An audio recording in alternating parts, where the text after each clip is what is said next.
What winters really looked like in 1980s, Britain wasn't just about a bit of snow. Think back. Your breath freezing in midair inside your own bedroom and ice forming on the inside of your windows. But here's what nobody tells you about those brutal winters.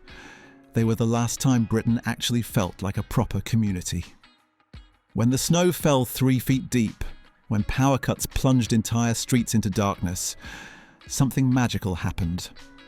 Neighbours suddenly appeared at your door with flasks of tea and spare candles. The winters that nearly broke Britain's infrastructure somehow brought out the best in its people. Remember when winters actually meant something? I'm not talking about today's pathetic drizzle that masquerades as winter weather. The 1980s served up winters that would make a Viking shiver. The decade kicked off with the winter of 1981-82, which meteorologists still whisper about in hushed tones. Temperatures plummeted to minus 27.2 degrees Celsius in Braemar, Scotland. That's colder than your average household freezer, folks. England wasn't far behind, with Shawbury and Shropshire recording minus 25.2 degrees Celsius. But it wasn't just the cold that made these winters legendary. The sheer volume of snow was biblical. In January 1987, parts of the southeast saw snowdrifts reaching 20 feet in some areas. Entire villages vanished under white blankets, with only church spires poking through like periscopes from frozen submarines. The controversial bit? The Met Office actually got it wrong more often than right back then. While today we moan about inaccurate weather apps, the 1980s forecasters were essentially reading tea leaves. Michael Fish's infamous "Don't worry, there won't be a hurricane" broadcast before the Great Storm of October 1987 became the decade's greatest meteorological punchline. If you're enjoying this frosty trip down memory lane, hit that subscribe button faster than your mum used to slam the door shut to keep the heat in. And stay tuned, because what I'm about to reveal about the 1981 Birmingham tornado will blow your mind. Literally. The November 1981 tornado outbreak might have been an autumn event, but it set the tone for a decade of meteorological madness. Birmingham was hit by multiple tornadoes that day, along with Manchester and numerous other towns. While most were weak, the sheer number was unprecedented. The winters that followed seemed determined to outdo each other in the chaos stakes. January 1982 brought the coldest temperature ever recorded in Scotland, while England saw minus 25.2 degrees Celsius become almost routine in the coldest spots. Transport ground to a halt with delicious regularity. British Rail's excuse of the wrong type of snow became a national joke, though the reality was far from funny. Trains froze to their tracks, diesel turned to jelly in bus engines, and the M62 became a 60-mile car park on multiple occasions. One legendary incident saw drivers trapped on the motorway for 16 hours, eventually abandoning their cars and trudging to nearby farms for shelter. The airports? Forget about it. Heathrow in the 1980s treated snow like kryptonite. A mere dusting would cancel hundreds of flights, leaving passengers camping in terminals that had all the charm of nuclear bunkers. Gatwick once ran out of de-icer after just 3 hours of snow. 3 hours.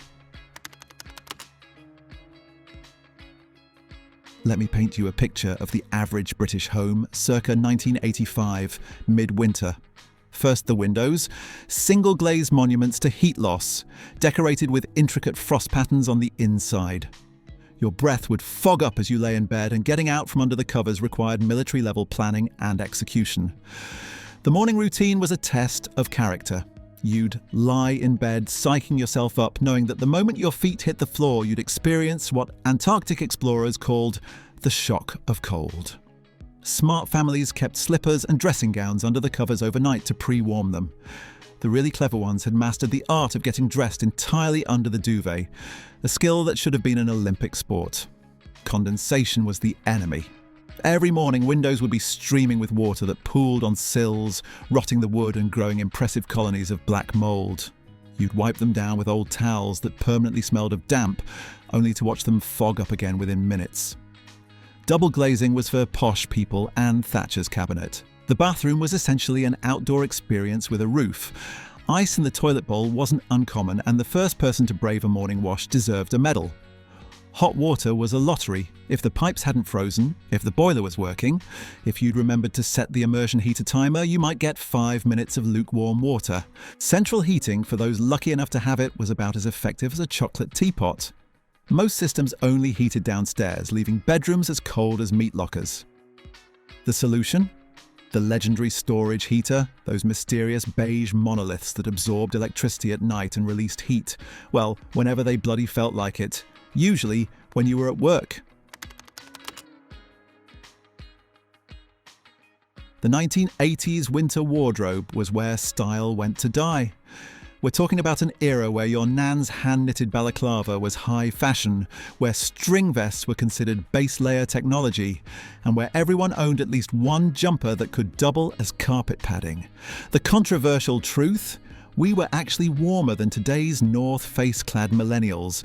Those scratchy wool jumpers might have looked like something escaped from a jumble sale, but they worked. Layer upon layer of natural fibres, topped off with a proper wool coat that weighed more than a small child. Sure, when it got wet, you smelled like a wet sheep, but you stayed warm. Footwear was equally glamorous. Moon boots, those puffy monstrosities that made everyone walk like they had rickets, were actually considered cool. Wellington boots were worn unironically by adults, usually with 3 pairs of socks that cut off all circulation to your toes. And let's not forget the plastic bag's inside shoes trick, high-tech waterproofing, 1980s style. Here's where it gets interesting. The harsh winters of the 1980s coincided with some of Britain's toughest economic times. Unemployment hit 3 million. The miners' strike divided the nation, and Thatcher's Britain felt as cold emotionally as it did physically. Yet something extraordinary happened in those frozen streets. Communities that had been fragmenting suddenly pulled together. When the power cuts hit, and they hit often, entire streets would congregate in whoever's house still had heat. Kids would be bundled together for warmth, while adults shared whatever food hadn't spoiled. The controversial bit, many older folks today say they miss those power cuts because they brought people together in ways that Facebook never could. The class divisions that defined 1980s Britain temporarily melted away when everyone was equally cold. The posh family with the Aga suddenly found their kitchen full of neighbours they'd never spoken to. Council estate residents with coal fires became the most popular people on the street. Even the local busybody who everyone usually avoided became tolerated when she turned up with a thermos of soup and gossip to distract from the cold. These enforced gatherings created unlikely friendships. Stories abound of lifelong feuds ending over shared blankets and playing cards by candlelight. The pub became even more of a social lifeline, not just for the obvious warming effects of alcohol, but because publicans would keep their fires burning all day. Many pubs became unofficial emergency shelters, with landlords letting people kip on benches when they couldn't get home through the snow. Still with me? Brilliant. Don't forget to like this video if you're remembering your own frozen toilet experiences, and drop a comment below with your worst 1980s winter memory. But it wasn't all doom and gloom. For kids, the 1980s winters were absolutely magical. Schools closed at the drop of a snowflake. None of this modern "we'll stay open unless the building actually collapses" nonsense. A proper snow day meant freedom. Every street had its designated sledging hill, usually defended with the ferocity of medieval territories. The best sledges were either ancient wooden things held together with prayer and rusty nails, or stolen tea trays from unsuspecting mothers. The plastic sledges that appeared in shops were universally rubbish, cracking at the first encounter with a frozen molehill. The social hierarchy of winter was clear. Kids who could build proper igloos ruled supreme. Those who mastered the art of the perfect snowball, compact enough to fly true, soft enough to avoid assault charges, were respected. And woe betide anyone who threw an ice ball or used yellow snow. That was social suicide until Easter. The truly legendary were those who managed to keep a snowman standing for weeks, achieving immortality through strategic placement and nightly repairs. One kid in Birmingham allegedly kept his snowman alive until April 1982 by moving it into increasingly shaded spots and covering it with bin bags at night. Snowball fights were conducted with UN-level rules of engagement. No ice balls, no throwing at windows, and definitely no yellow snow. Breaking these rules meant social exile until spring. The kids who could build the best igloos were basically estate royalty, and a properly constructed snowman could stand for weeks in the sub-zero temperatures. Then came October 15th to 16, 1987, the Great Storm. While technically not a winter event, it set the tone for how the decade would end, with a meteorological middle finger to anyone who thought they'd seen it all. Michael Fish's weather forecast became the stuff of legend. Earlier on today, apparently, a woman rang the BBC and said she heard there was a hurricane on the way. Well, if you're watching, don't worry, there isn't. Hours later, 15 million trees fell, entire forests were flattened, and Seven Oaks became one oak overnight. The damage was staggering. The storm killed 18 people and caused hundreds of millions in damage. Roofs were torn off like tin lids, cars were flipped like toys, and a sea-link ferry ended up beached in Kent like a confused whale. The national grid suffered catastrophic damage, leaving millions without power for days. London experienced its first complete blackout since the Blitz. But here's the controversial bit. Many experts now believe the storm was actually beneficial for British woodlands.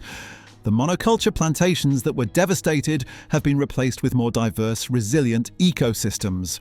Nature, it seems, was doing some long overdue gardening. The storm changed how Britain thought about weather. Suddenly, those harsh winters didn't seem quite so unprecedented. Nature, it seemed, had been trying to tell us something throughout the entire decade. As the 1980s drew to a close, the winters began to mellow. By 1989, we were already seeing the beginnings of the milder winters that would characterize the 1990s. The decade that had started with record-breaking cold ended with people wondering if proper winters were becoming extinct. The winter of 1987 still delivered one final meteorological sucker punch, though. January brought another severe cold snap with over 50 centimetres of snow falling across Kent, Essex, London and Surrey. The North Downs reported more than 75 centimetres. Several towns were completely cut off, including the Isle of Sheppey, which needed emergency airlifts. This Siberian blast was the old decade's last hurrah. A final reminder that British winters could still pack a punch when they wanted to.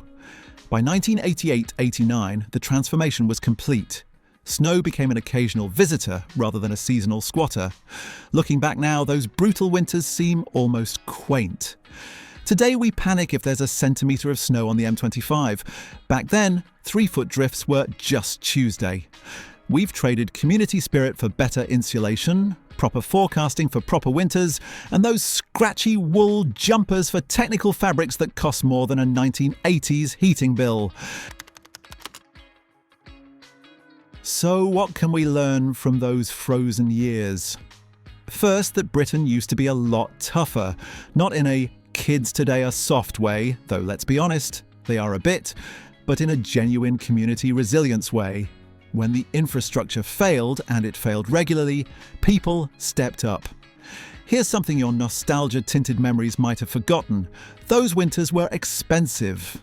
The average British household spent 15% of their income on heating, and that's if they were lucky enough to have central heating.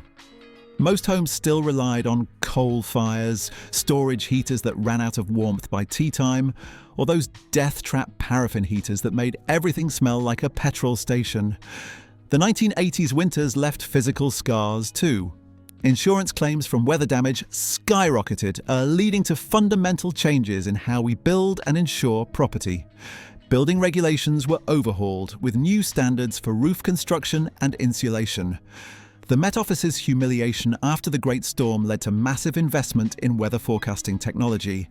Satellites, supercomputers, and a complete overhaul of forecasting models meant we'd never be caught with our thermals down again. The psychological impact was perhaps even greater. An entire generation grew up expecting winters to be events, not seasons. We learned to keep candles, stock tinned food, and always have a shovel handy. Habits that seem quaint in our app-controlled, smart-heated modern world. Second, that sometimes hardship brings out the best in us. Those winters were miserable, expensive, and occasionally dangerous. But they created stories, built character, and forged friendships that lasted decades. You can't buy that with all the smart thermostats in the world. And finally, that we might have been looking at climate change all wrong. While we worry about global warming, we've forgotten that extreme weather goes both ways. The 1980s taught us that nature doesn't do things by halves. When it decides to freeze Britain, it doesn't mess about. So there you have it. Winters in 1980s. Britain in all their frozen, chaotic glory. If this video has thawed out some of your own frozen memories, I'd love to hear them. Drop a comment below with your best or worst 1980s winter story. Did your toilet freeze? Did you survive the Great Storm? Were you one of those kids who went to school in shorts all winter because you were hard? And if you've enjoyed this nostalgic deep freeze, make sure you subscribe to the channel and hit that notification bell. Next week we're diving into another forgotten decade, the 1990s and the birth of cool Britannia. Until then, stay warm, check on your elderly neighbours when it snows, and remember, at least your windows don't freeze on the inside anymore. Cheers.